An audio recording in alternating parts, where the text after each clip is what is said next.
Sveiki, esu Mindaugas Pikūnas ir po šiokios tokios pertraukos vėl grįžtu prie knygos. Briano Bakerio knygos Biblija nesusipratimų šaltinis ir prie šios knygos aptarimo. Mes aptarėme pirmus 4 skyrius ir šiandien noriu aptarti 5 skyrių, kuris yra skirtas Biblijos pranašystėms apie Jėzų. Ir aišku, šitoje knygoje buvęs pastorius Brianas Bakeris kalba apie tai, jog Biblija yra ne tai, kad nesusipratimų šaltinis, jinai nepatikimas dokumentas, klaidinantis žmonės dokumentas. Ir jisai parašė šią knygą tam, kad žmonėms padėtų nepasiklysti tame religijų turguje, nepasiklysti idėjų turguje, pasaulėžiūrų turguje. Ir rasti kelią iš tos sumaišties, jo manymu, į kažkokią tai laisvę, iš tos saviapgaulės. Ir aišku, jisai parašė tik tais tokią knygą. Ir tai yra iš vienos pusės šiek tiek nesąžininga, nes tikėjimo klausimas, pasaulėžiūros klausimai yra kur kas sudėtingesni. Aš suprantu, kad galima skeptiškai žiūrėti į labai storas knygas, ten, niekas nesupranta, čia tik mokslininkams tai yra skirta, bet vis tik tai kaip pastorius čia renkasi rašyti, tai yra per daug paprasta, per daug sumenkinamas sudėtingumas apskritai ne tik tais krikščioniškos pasaulėžiūros, bet kalbant apie krikščionišką pasaulėžiūrą, jos sumenkinimas ir yra užverčiama visokiomis abejonėmis, visokiomis citatomis iš eilučių, su visokiomis su išankstiniu nusistatymu mintimis, kad žmogus gali iš tikrųjų pagalvoti, kad viskas iš tikrųjų čia taip yra paprasta, čia mes esame klaidinami, arba Biblija, kaip čia sakoma, yra nesusipratimų šaltinis. Taigi 5 skyrius, jeigu norite pasižiūrėti mano pamąstymus apie ankstesnius skyrius, galite susirasti YouTube paskyroje Šventas laikas ir daugiau tų įrašų. Ir aš kaip sakau, čia nėra akademinė reakcija, akademinis tyrinėjimas tam tikrų temų, kurios yra čia paminėtos. Šita knyga tokia daugiau emocinis produktas buvusio pastoriaus, šios knygos autoriaus. Tai iš vienos pusės šita reakcija mano irgi yra šiek tiek emocinė, bet tai nereiškia, kad aš čia cituosiu ir skaitysiu viską, su kuo nesutinku. Kai kurias abejonės, kurias iškelia autorius, jos yra legitimios, iš tikrųjų legitimios ir į jas reikėtų atkreipti dėmesį. Tai gerai, nuo ko viskas prasideda? Viskas prasideda šitame skyriuje nuo nekalto prasidėjimo, pranašystės apie nekaltą prasidėjimą. Ir Mato Evangelijoje yra pasakyta taip, ar ne, kad buvo Marija, jai pasirodė angelas ir jai pasakė, kad pirmiausia, aišku, pasirodė viešpaties angelas sapne Juozapui, kuris ruošėsi vesti Mariją ir sako: Juozapai, Dovydo sūnau, nebijok parsivesti Marijos į savo namus, nes jisai sužinojo, kad jinai laukiasi. Ir sako, jinai pagimdys sūnų, kuriam tu duosi Jėzaus vardą, nes, čia ir paskui Matas savo Evangelijoje sako, visa tai įvyko, kad išsipildytų viešpaties žodį pasakyti per pranašą. Ir pranašas, kuris yra cituojamas, yra pranašas Izaijas. Štai mergelė nešios įsčiose ir pagimdys sūnų ir jis vadinsis Emanuelis. O tai reiškia Dievas su mumis. Ir iš karto, sako, pirmoji problema, autorius sako, pirmoji problema yra tai, kad sako, Matas prisipažįsta, kad visa tai įvyko tik todėl, jog būtų išpildyta viešpaties išsakyta pranašystė. Aš nemanau, kad tik todėl, bet apie tai galbūt vėliau pakalbėsime. Ir sako, tai, kad išsipildytų viešpaties išsakyta pranašystė, net jei tai iš tiesų įvyko, jisai duoda galimybę, kad galėjo tai įvykti, atrodo, tarsi viskas būtų iš anksto surežisuota. Čia jau jisai sako savo čia išsprūsta jo išankstinė nuostata, kad jam atrodo, kad čia viskas surežisuota.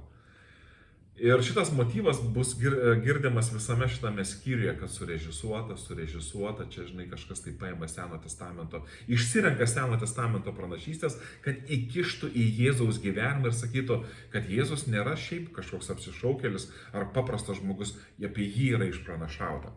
Taigi jam jis sako, man atrodo. Tai gerai, kad jisai sako, man atrodo, kad tai yra surežisuota, tai parodo jo išankstinę tokią nuostatą. Bet prie jos mes dar grįšime. Sako, antroji problema yra taip, kad Izaijo knygoje, jeigu pasižiūrėsiu originalo kalbą, kalbant apie mergelę, kuri taps nėščia, Izaijo knygoje yra prašomas realus įvykis, kada sako, mergelė pagimdys sūnų ir jis bus vadinamas Dievo sūnumis, bet visame tame įvykyje, kai moteriai gimė sūnus stebuklingai, Dievas norėjo perduoti jiems žinią, kad ateitis, vis tik tais jie turi ateitį ir Dievas yra su jais. Tai buvo komunikuojama ta žinia Izaijo laikais gyvenantiems žmonėms. Ir Matas sako, kad faktiškai Jėzuje išsipildo tas pats, mergelė taps nėščia ir gims kūdikis, kuris bus vadinamas Emanueliu, tai reiškia Dievas su mumis. Ir Matas mato paralelių Seno testamento viltingoje žinioje ir tai, ką Dievas dabar daro, būtent žydų tautoje prieš 2000 metų. Bet sako, dėl tos skaistybės. Originalo kalboje, sako, yra naudojamas hebrajų kalbos žodis, kuris nebūtinai reiškia nekaltą mergelę, tai reiškia nevedusią mergelę. Tai galėjo būti ir tiesiog jauna moteris. Ir paskui jisai čia tai naudoja, vėlgi, kaip čia pasakyti, toliau kalbėdamas apie Naująjį testamentą, sako, bet Naujajame testamente, verčiant, žinai, iš hebrajų kalbos, pasirinktas žodis buvo kitas, kuris reiškia nekaltybę. Mes galime sakyti gerai, vertėjai, kada vertė, jie pasirinko būtent nekaltybę, nes mes žinome, kad Marija, kada jai angelas pasirodė, jinai sako, o tai iš kur man žinoti, kad tai yra tiesa, sako, kaip gims tas vaikas, aš esu nepažinojęs jokio vyro. Ir mes žinome, kad Marija iš tikrųjų neturėjo jokių santykių su vyru, lytinių santykių iki Jėzui gimstant.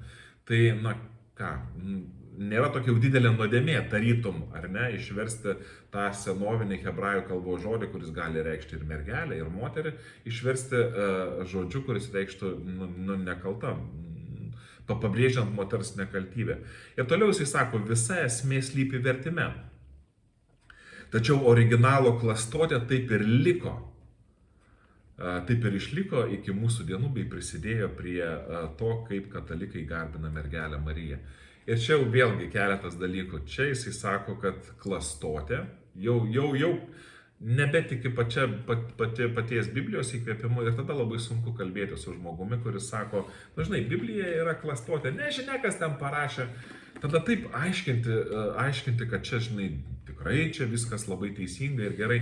Ne, žmogus pirmas klausimas tikėjime, kurį jisai turi atsakyti, tai yra, ar galiu pasitikėti Bibliją. Jeigu negaliu pasitikėti Bibliją, tai tada apie ką mes kalbam, ko tada tu pasitikė. Tai čia pastorius jau iš karto pasako, kad čia klastotė, čia yra manipulacija ir tai yra reikalinga manipulacija tam, kad katalikų tikėjimas nekaltų mergelės, pačios Marijos netgi prasidėjimu arba Jėzaus prasidėjimu iš nekaltos mergelės būtų galima remti šitą doktriną.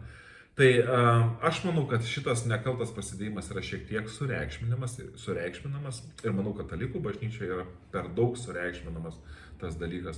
Taip, yra gerai galvoti apie tai, kad Jėzus atėjo iš moters, kuri buvo, vyro nepaliesta. Ta prasme, jie dar negyveno kaip vyras ir žmona.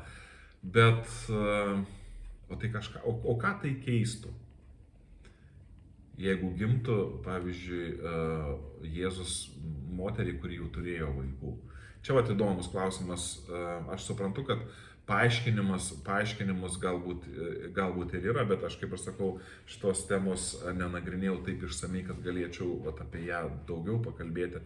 Bet manau, čia mes matome, kad žmogus tiesiog jau pradeda kalbėti apie konspiracijas, apie kažkokius tai klastotės originalo ir tada jeigu taip yra, tada nieko negali pasitikėti. Tada taip, tavo ta knyga, tai jinai, nušviečianti teisybė pretenduoja į kažkokį tai ganytoją, kuris parodo kelią iš tos sumaišties.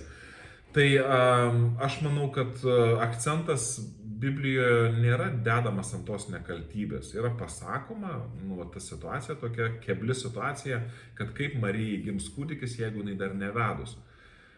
Bet tas nekaltumo klausimas, aš manau, kad yra per daug galbūt sureikšminamas. Aišku, tai susijęs su įgimta nuodėme, kuri katalikų bažnyčioje vis labiau, galbūt labiau yra akcentuojama, kurią reikia vaikai yra krikštijami dėl tos įgimtosios nuodėmės. Tai galbūt čia galima matyti kažkokių tai sąsajų. Bet sako, trečioji problema su nekaltu prasidėjimu yra tai, kad Jėzus niekada nebuvo vadinamas Emanueliu. Dievas su mumis. Jam buvo pasakytas, duotas vardas Jėzus. Ir aišku, mes Biblijoje žinome atveju, kai vardai keičiasi. Vienas iš turbūt žinomiausių, tai yra Jokūbas. Jisai buvo vadinamas Jokūbo, paskui buvo pavadintas Izraeliu. Ir mes skaitome pranašystėse, kad Jeruzalė, pavyzdžiui, Izaijo pranašystėje, Jeruzalė yra vadinama kitokiu vardu ir žmonės pasimeta Ariel, nebeprisimenu, koks tas vardas. Arba Ozėjo knygoje yra kalbama apie Izraelį, vėl kitoks vardas yra naudojamas. Tai, mes matome Biblijoje tokiu atveju, kai yra vardas naudojamas vieną ar kitą kartą ir jisai nenaudojamas kaip, bazinis vardas, pavadinimas, su kuriuo tas dalykas ar tas reiškinys yra atpažįstamas. Tai gerai, kodėl Jėzus yra nevadinamas Emanuelis? Aš laikyčiau, kad Emanuelis yra daugiau kažkoks titulas arba pareiškimas, kad Jėzaus gimimas reiškia, jog Dievas yra su mumis. Ir tai nurodo į senovinę pranašystę užrašytą Izaijo knygoje, bet ne tik pranašystė, tai istorinis įvykis. Bet Jėzus, kodėl Jėzui buvo duotas būtent Jėzaus vardas? Ir aš manau, kad čia praverčia pasižiūrėti į Bibliją kaip į tokį, pažvelgti šiek tiek iš aukščiau. Mes žinome, kad Mozė išvedė žydus iš Egipto vergystės ir į pažadėtąją žemę Mozė neįvedė. Jos į pažadėtąją žemę įvedė Jozuė. Hebrajiškas vardas žmogaus, o graikiškas to žmogaus vardas būtų Jėzus. Ir manau, kad Jėzaus vardas buvo duotas neatsitiktinai. Jis buvo tas, kuris įves žmonės į savo tautą arba tikinčiuosius į tą ramybės ir pažadėtąją žemę. Tai čia galima pamatyti Senojo testamento atgarsių arba paralelių. Ir tai ne vien šita paralelė, ne vien tik šitoje vietoje sužaidžiam, pakalbėsiu šiek tiek daugiau apie tai vėliau. Ir paskui sako, Evangelijoje pagal Matą neįvardintas viešpaties angelas sapne pasirodo Juozapui, o Luko Evangelijoje angelas pasirodo Marijai ir pasako, kad šis susilauks nuo šventosios dvasios. Ir sako, tai kaip čia suprast, kam tada tie angelai pasirodo, kad iš šventosios dvasios gims, jam yra nesuprantamas tas dalykas, tai kam čia iš tikrųjų angelas pasirodė ir paskelbė apie Jėzaus gimimą. Tame jisai mato kažkokią tai klastotę, nesusipratimą, tai apsispręskit, ar Marija matė angelą, ar Juozapas matė angelą. Čia apskritai juokingas toks argumentas, galėjo ir abiems. Tik tai tas, kuris rašė Evangeliją, tiesiog pasirinko vienu atveju paminėti kitą, kitu atveju paminėti kitą. Nes iš tikrųjų, pavyzdžiui, aš užvakar buvau renginyje apie karjerą abiturientams ir pristačiau coachingo paslaugą ir aš prisistačiau jiems kaip coacheris, coachingo specialistas. Nors mano išsilavinimas yra teologinis, pastoriumi dirbau, bet aš nekalbėjau jiems apie tai. Auditorija buvo tokia, kuri atėjo ir jiems reikia pagalbos pasirenkant savo gyvenimo kelią, karjerą. Ir aš kalbėjau apie save, neminėdamas tam tikrų dalykų. Tai aš manau, kad ir mes žinome, kad Evangelijos buvo rašomos, pavyzdžiui, Mato Evangelija žydams, Luko daugiau pagonims, Jono Evangelija buvo rašoma antros kartos krikščionims. Ir jie rašė turėdami savo auditoriją, arba žinią, kurią norėjo, kad būtų perduota jų auditorijai. Tai tikrai nereikėtų kaltinti žmogaus, kad nepaminėjai visko. Įsivaizduokite, jeigu jūs paprašytų jūsų prisistatyti, nežinau, kokiems nors vaikams, ar ne? Ir jūs padėtumėt pasakoti viską. Aš žinokit ir baigiau tą, aš ten mokiausi ten. Ir jau vaikam nebeįdomu, bet jūs jaučiat, kad jie turi žinoti viską apie jūs. Ne, jūs pasirinktumėt galbūt kažką tai konkretaus pasakyti, su nepažįstamais jūs atskleidžiate tik tais dalį savo informacijos apie savo gyvenimą, kitiems žmonėms pasakojate apie tokią savo gyvenimo pusę, nevarginat kitais dalykais. Tai čia toksai pasakymas, kad tai kam čia pasirodė angelas, Marijai ar Juozapui, tai abiems galėjo pasirodyti ir tame nėra problemos. Daugiausia problemų su tuo prasidėjimu, su Jėzaus gimimu, pranašystėmis autoriai šitos knygos atrodytų kyla dėl Jėzaus genealogijos. Jisai įdeda visą ištrauką iš Mato Evangelijos 1 skyriaus ir kalbama apie tai, Jėzus iš kur gimė, sako, taip, čia jisai Dovydo sūnus, Abraomas sūnaus kilmės sąrašas.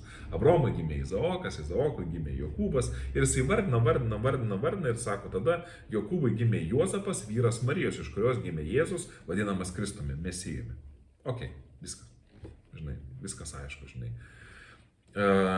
Ir sako, bet genealogija atskleidžia, kad ne Dievas buvo jo tėvas, o Juozapas. Kodėl Juozapas vadinamas Jėzaus tėvu, jeigu jisai yra Dievo sūnus. Ir čia jam nesusiveda Brianui Bakeriui, šitoje vietoje čia kažkaip atrodo nelogiška. Ir iš tikrųjų, toksai atrodytų, o kodėl? Juk jisai Dievo sūnus, galėtų sakyti Matas ir Lukas, ne, jisai Dievo sūnus, joks čia Juozapo sūnus. Bet čia keletas dalykų. Biblijoje iš tikrųjų Jėzus yra vadinamas Jokūbo sūnumi, tai yra Juozapo sūnumi, bet reikia suprasti, kad žmonės apie tai kalba. Ir žmonėms nebuvo, Jėzus netėjo nuo pat gimimo ir Juozapas su Marija neaiškina visiems, jis yra Dievo sūnus. Pirmiausia, Jėzus buvo nesantuokinis sūnus. Ir tai jau buvo žymė, savotiška stigma, žinant, kokios gali būti uždaros kaimo bendruomenės arba miestelių bendruomenės, kaip tas gandas greitai gali pasklisti ir kokią žymę palikti žmogaus netgi jo charakteriui, netgi jo likimui turėti didelės įtakos. Taigi aplinkiniai vadino jį Juozapo sūnumi.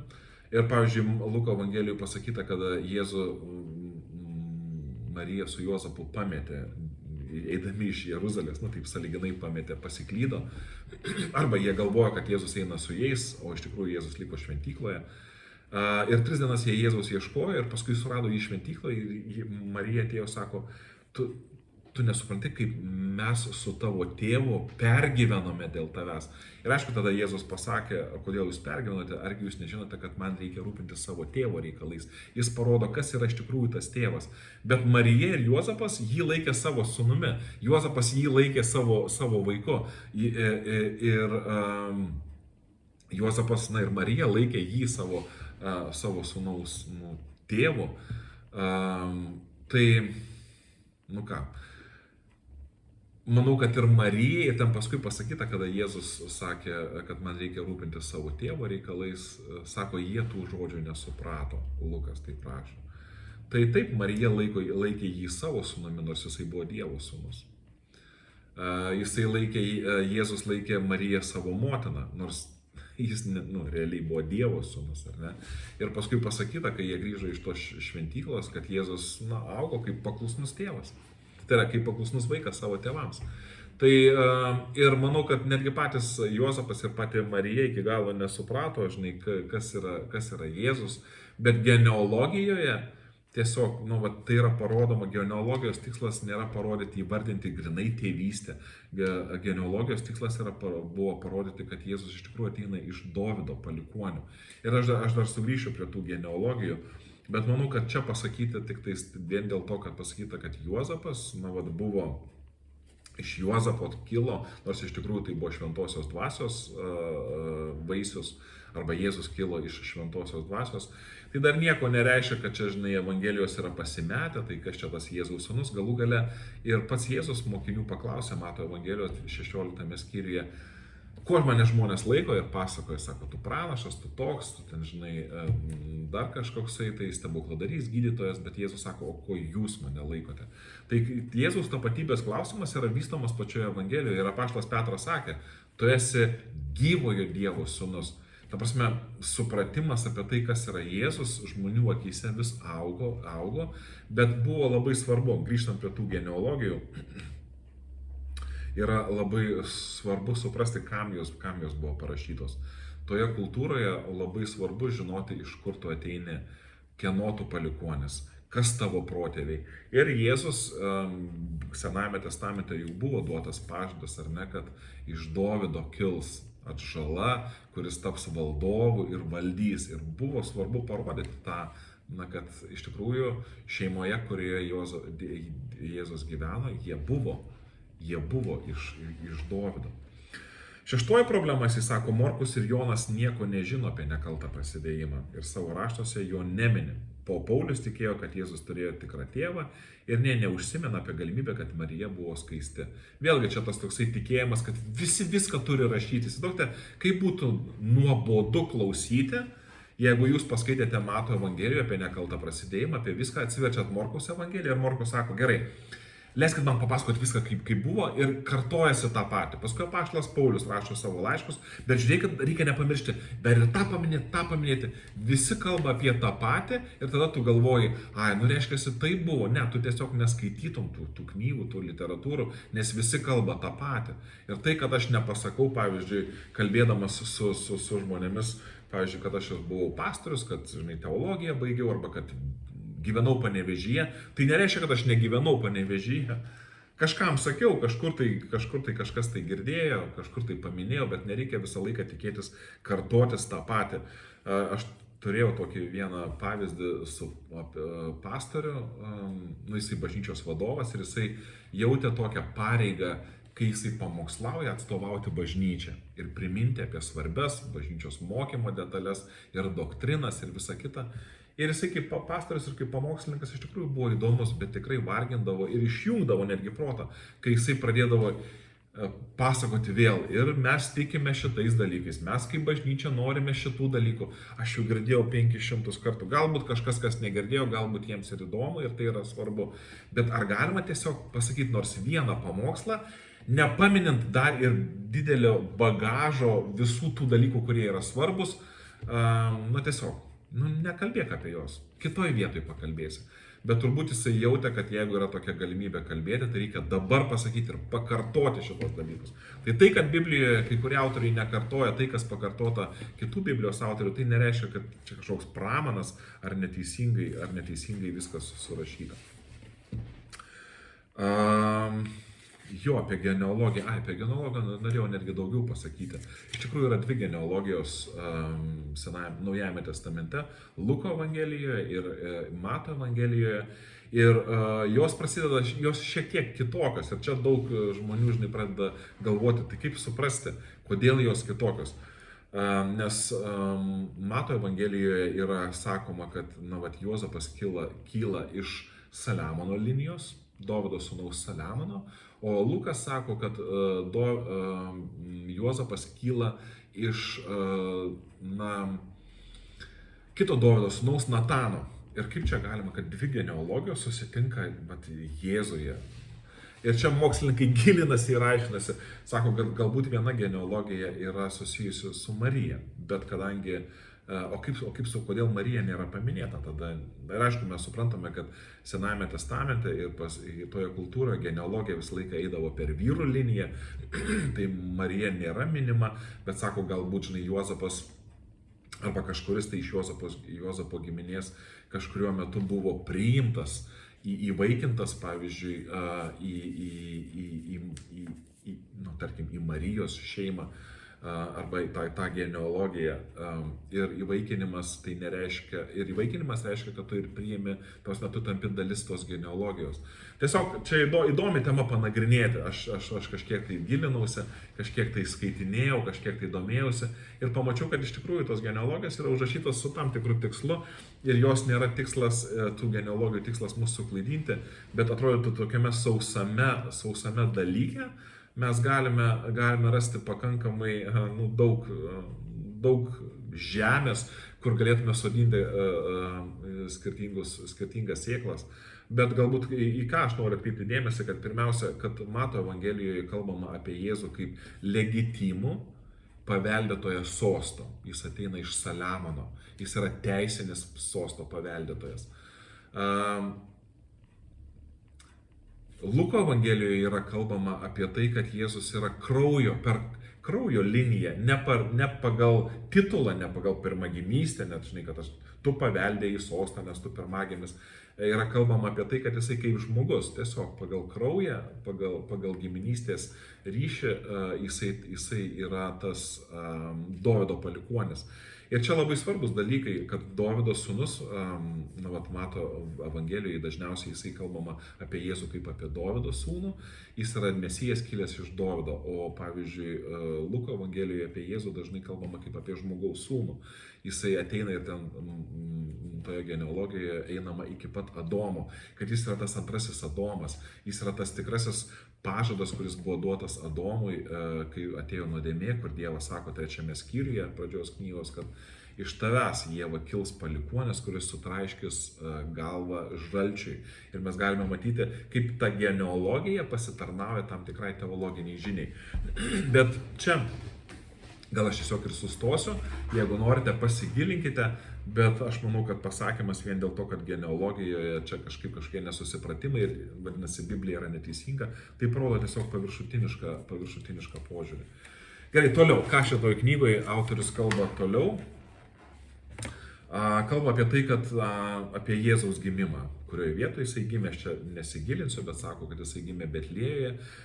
Luko Evangelijoje pasakyta, kad išėjo Ciesoriaus Augusto įsakymas surašyti visas valstybės gyventojus ir tada, žinai, Juozapas pasiėmė savo žmoną ir jisai sako, kas čia per nesąmonė, žmona, kuri turi gimdyti, sodini ant asilo ir eini. Nu tai, kad tau atrodo nesąmonė, neskubėk nurašyti istorijos. Tu galbūt elgtumėsi kitaip.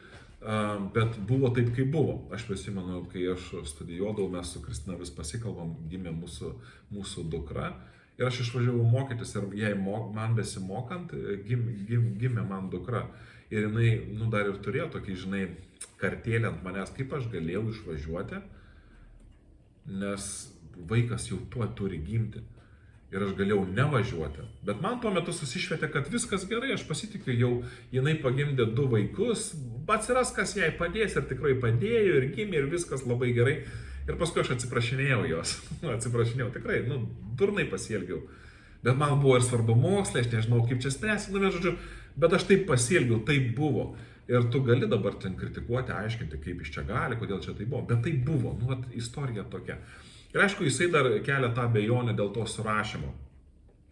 Tokio ilgio pastraipo jisai sako, iš tikrųjų, Romos surašymas iš tikrųjų vyko 7 mūsų eros amžiaus metais, bet Evangelijose yra rašoma, kad, žinai, jisai turėjo vykti iškart po Erodo mirties ir yra 9 metų skirtumas. Ir iš tikrųjų čia Biblija nesąmonės rašo, nes istorija liudija, kad surašymas buvo visai kitų metų. Tai vadinasi, apie Jėzaus gimimo istoriją mes pasitikėti negalime.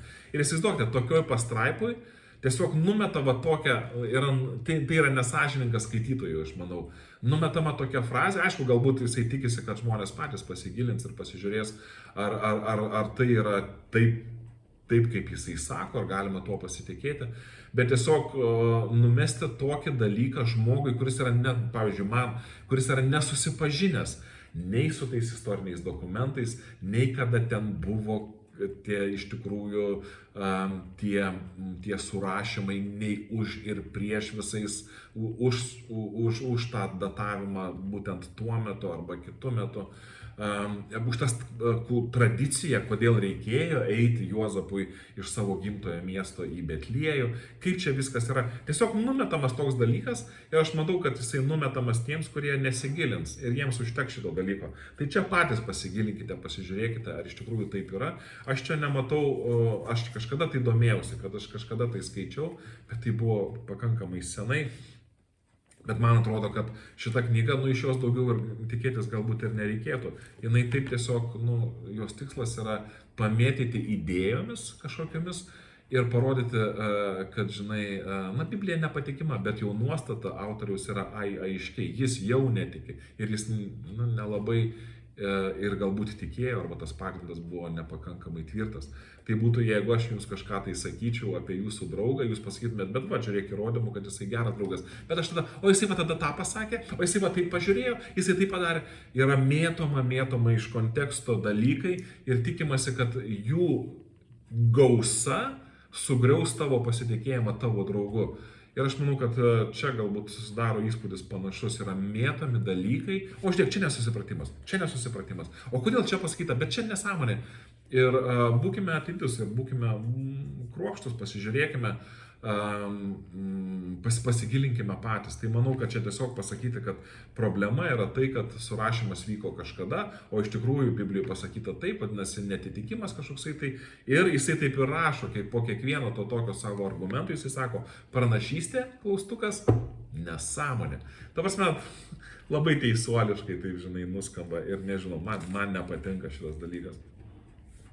Paskui jisai sako, žinai, apie tai, kad, pavyzdžiui, Mato Evangelijoje sako, Juozapas paėmė kūdikį ir motiną ir pasitraukė jį į Egiptą, ten jie prabuvo iki Erodo mirties, kad išsipildytų viešpaties žodis pasakytas per pranašą, iš Egipto pašaukiau aš savo sūnų. Ir jisai teisingai daro, jisai eina tada į Seno testamento pranašystę, ir čia pranašystė yra iš Ozėjo pranašystės, tai yra Ozėjo pranašo knygos ir sako, kai Izraelis buvo vaikas, aš jį pamilau ir iš Egipto pašaukiau savo sūnų. Ir sako, kuo daugiau šaukiau, tuo labiau jisai traukėsi nuo manęs. Ir jisai teisingai pastebi, kad sako, šita Seno testamento pranašystė kalba apie žydų tautą, jie nekalba apie Jėzų. Todėl tie autoriai, kurie rašo Bibliją ir paima šitą pranašystę ir pritaiko Jėzui, jie elgiasi neteisingai. Tai tik tais parodo, kaip norima Senu testamentu būtent įrodyti Jėzaus tarnavimo pagristumą ir jo autoritetą. Ir čia yra tiesiog išsigalvojimas kažkoksai tai. Aš suprantu, kad taip gali atrodyti. Ir manau, kad jisai yra teisus, grąžindamas prie konteksto. O kontekstas pranašų knygos pirmiausia buvo žydai tuo metu gyvenantys ir istorija, kurią jie turėjo. Bet čia vėl aš grįžtu prie to platesnio vaizdo. Iš tikrųjų, Matas, rašydamas Evangeliją, jisai apie Jėzų kalba kaip apie naują Mozę. Ir šitas momentas yra pakankamai svarbus. Ir apie tautą kalba to išėjimo iš Egipto pasakojimo, to pasakojimo kontekste. Ir kaip žydai išėjo iš Egipto, taip ir Jėzus sako, ateina iš Egipto. Čia tokios kaip ir paralelės. Panašiai kaip apaštalas Paulius, rašydamas apie įstatymus, sako, vienas įstatymas simbolizuoja, tarkim, vieną Abraomo žmoną, o kitas įstatymas simbolizuoja kitą žmoną. Ir mes žinome, kad nebuvo taip Senajame testamente, kad Abraomas į savo žmoną žiūrėjo kaip į įstatymus kažkokius du.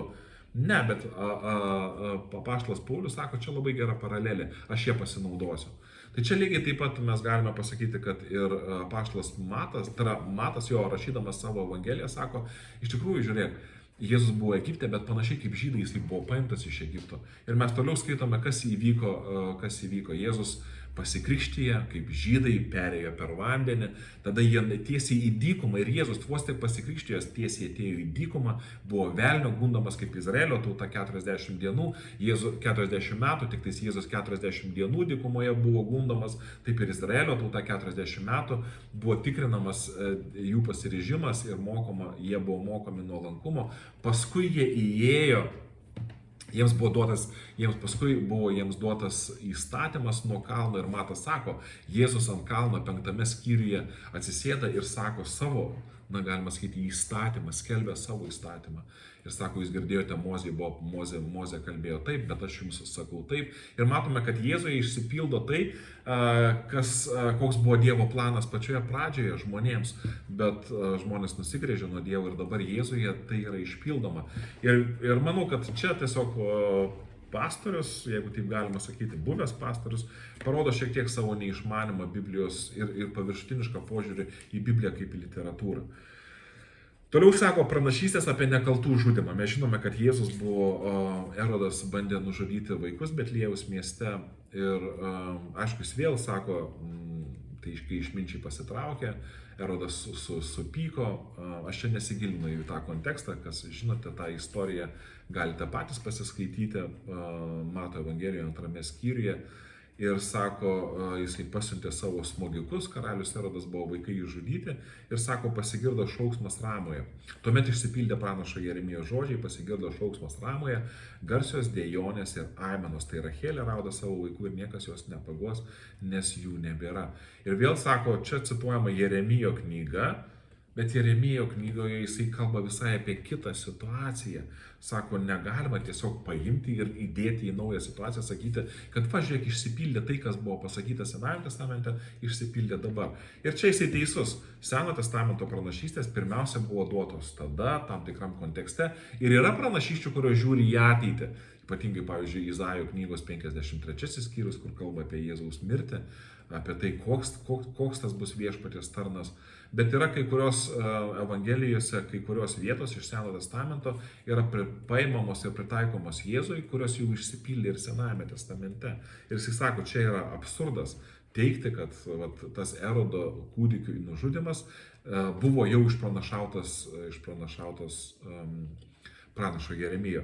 Bet čia aš tiesiog noriu sustoti ir jisai, sakau, teisus, sakydamas, kad visos tos Rachelės raudos yra dėl to, kaip žydai buvo išvesti į vergystę.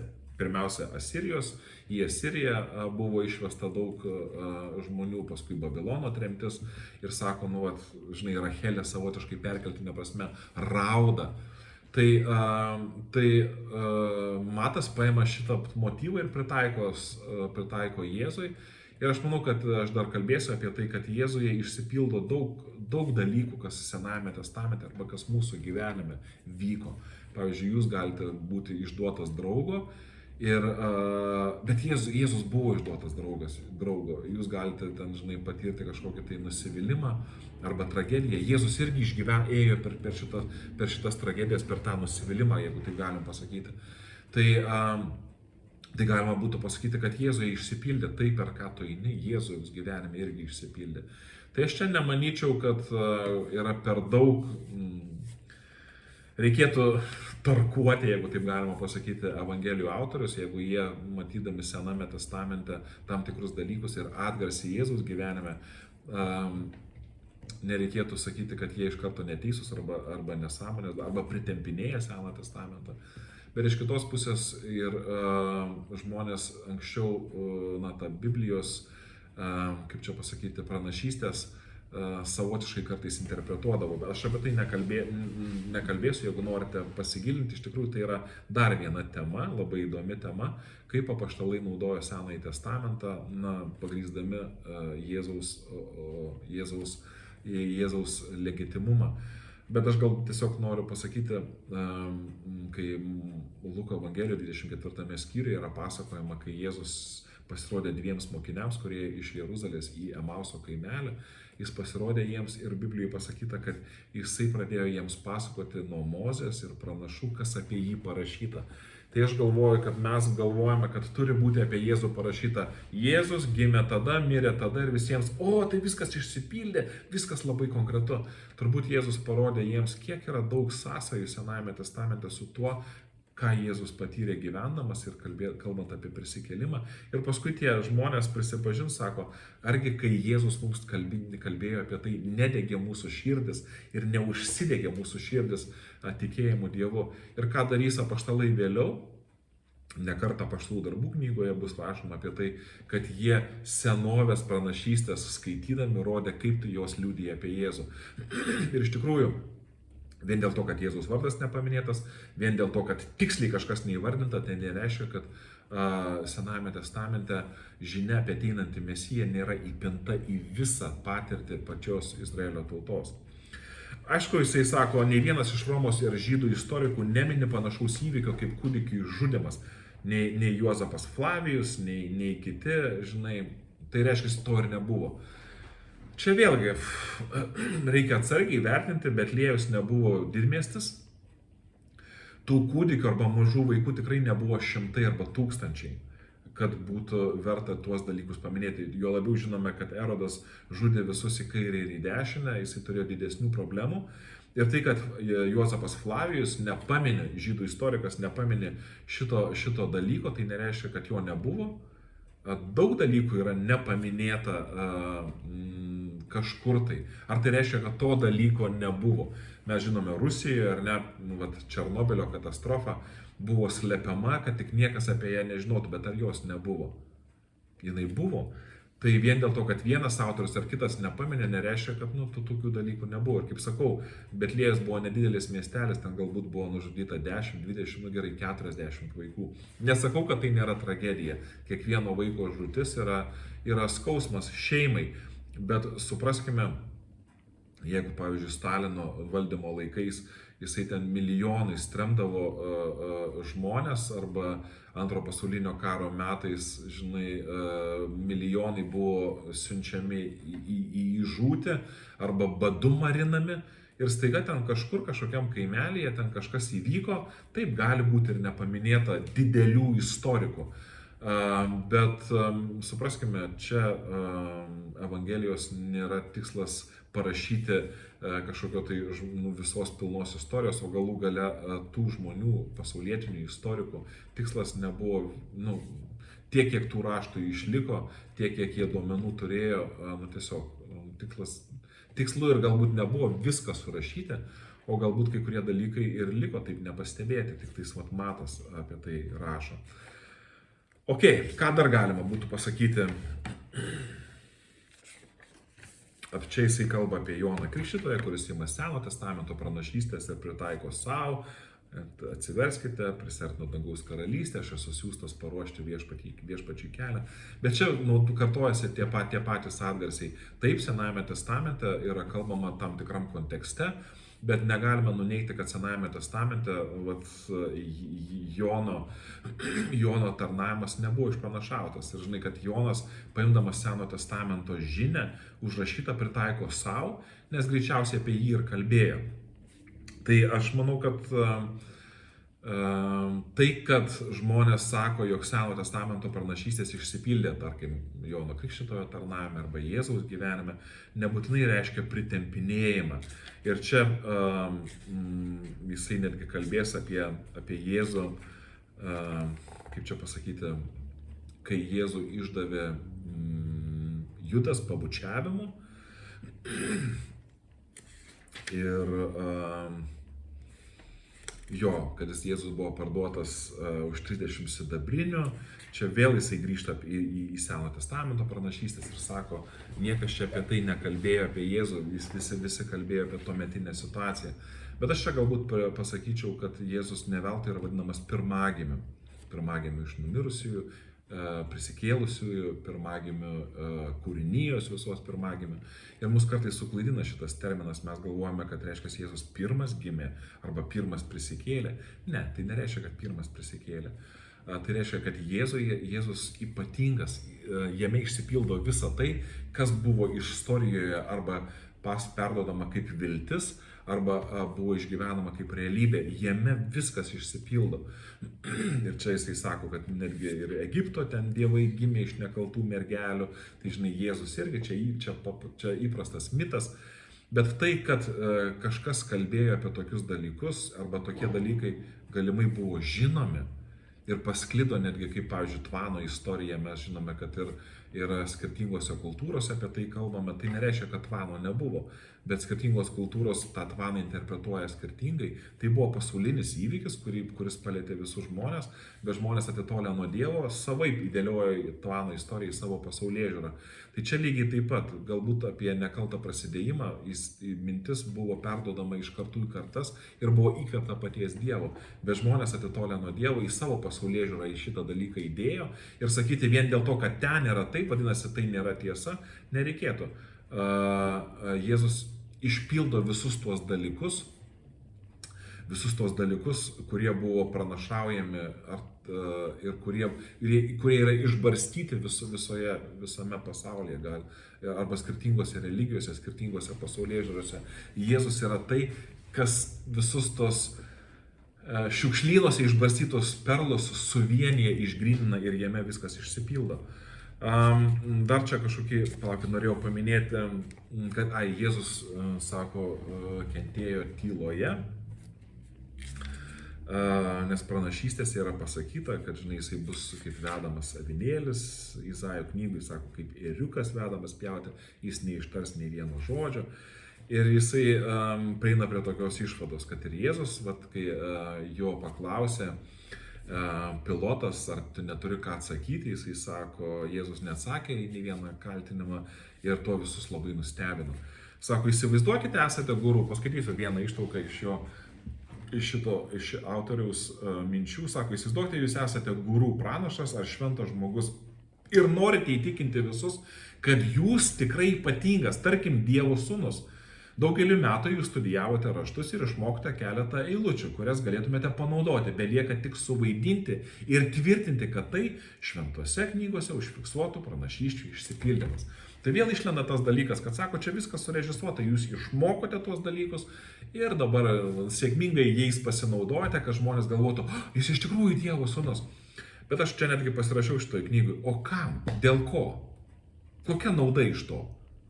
Yra toksai posakis, ar ne, jeigu kažkas tai vyksta, sako, follow the money, sek pinigus, iš kur pinigai ateina, visur yra kažkokie tai motyvai. Tai kokie motyvai Jėzui buvo meluoti apie save? Visi tikėjosi karaliaus, bet jisai melavo apie save, kad aš nebūsiu karalius. Manęs laukia mirtis, aš mirsiu, pasme, kokia nauda? Apaštalams, kokia nauda apaštalams? Jeigu kas čia teko skaityti internete, neseniai žmogus, kuris dalyvavo Watergate'o skandale, atrado krikščionybę, įtikėjo, tapo krikščionimi.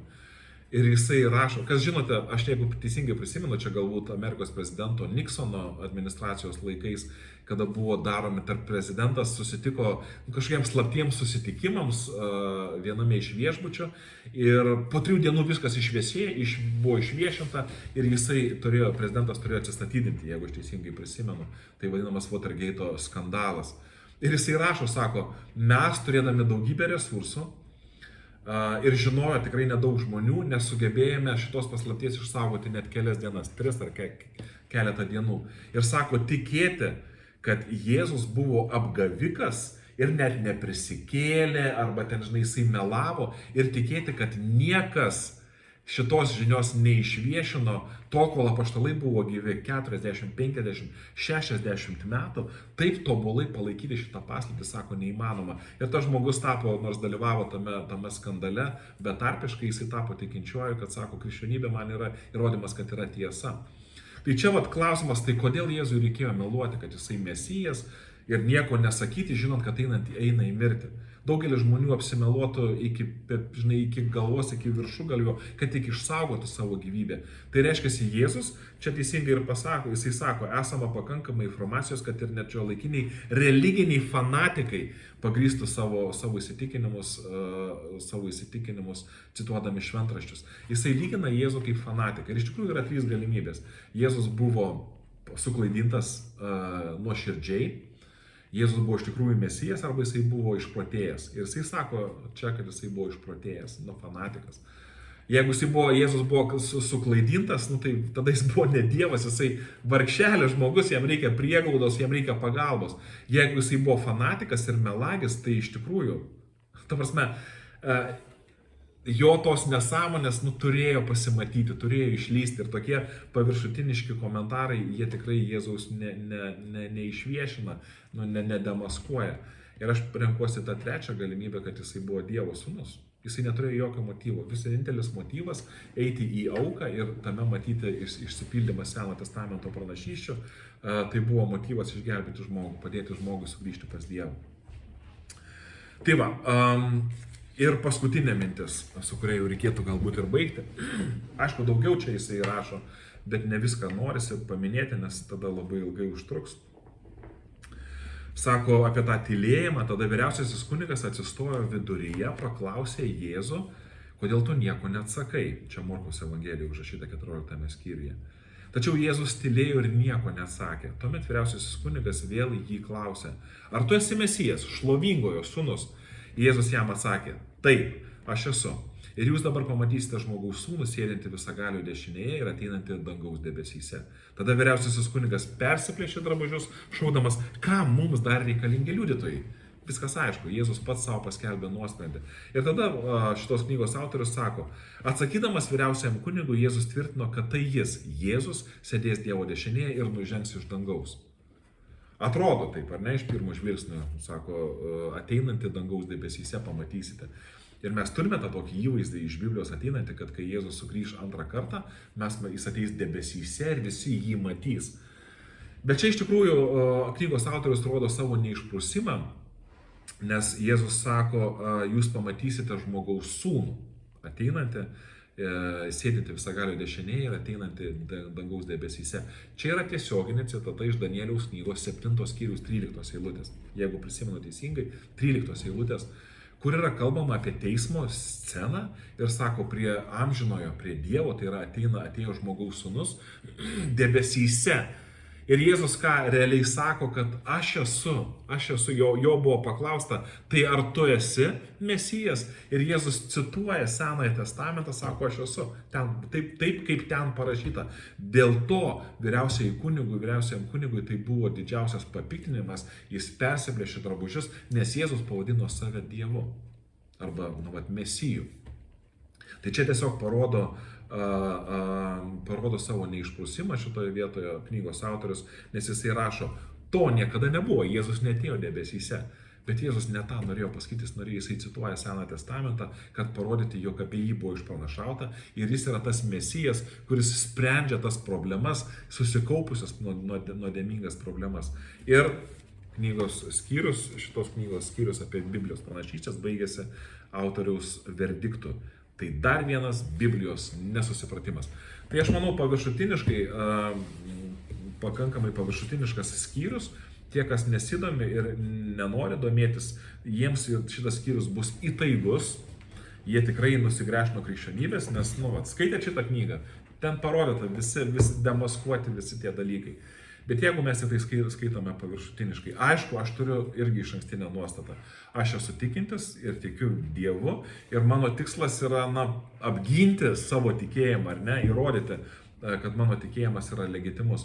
Aišku, kai žmonės sako, kad Senajame testamente yra apie 350 pranašysčių apie Jėzų ir naudoja tas pranašystės, kaip autorius sako, čia Jeremijas kalbėjo, čia Dovydas kalbėjo apie nukryžiavimą.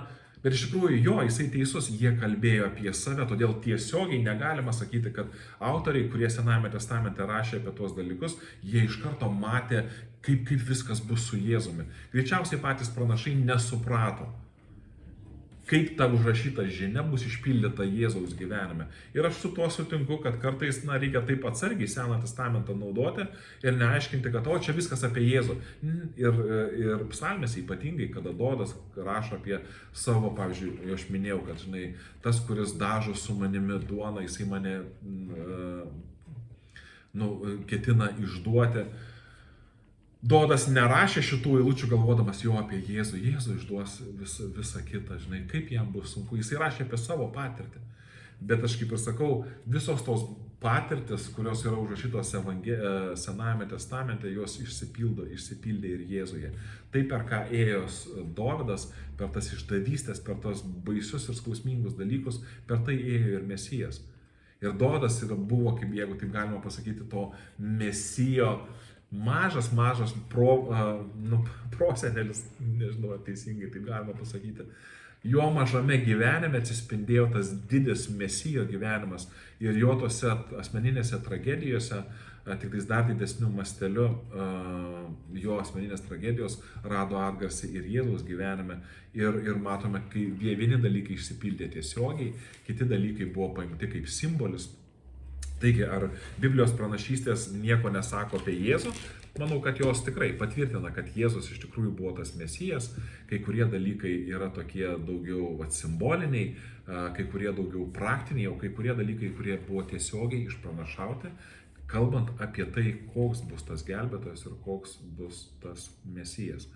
Taigi, skaitykite Bibliją, nagrinėkite, aš kaip ir sakau, šitos plonytės knygos tikrai neužtenka tam, kad sudėliotume nuosekliai ir darniai savo pasaulėžiūrą, bet nebijokite pasigilinti žmonės, kurie mano kitaip ir galbūt netgi prieštarauja jūsų tikėjimui.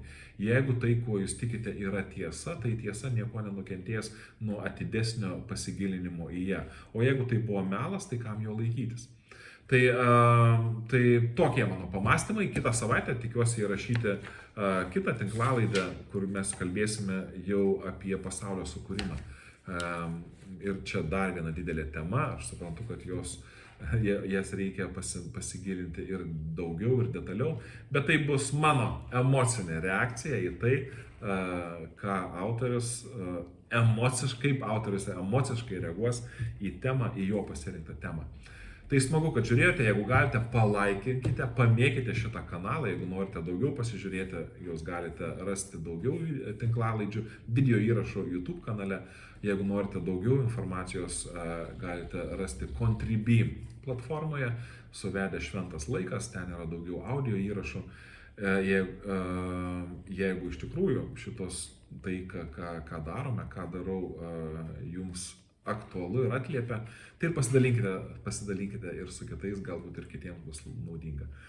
Aš norėjau sutilpti į valandą ir man pavyko, netgi dar ir sutaupiau šiek tiek laiko. Tai ačiū, kad žiūrėjote, sudie ir iki.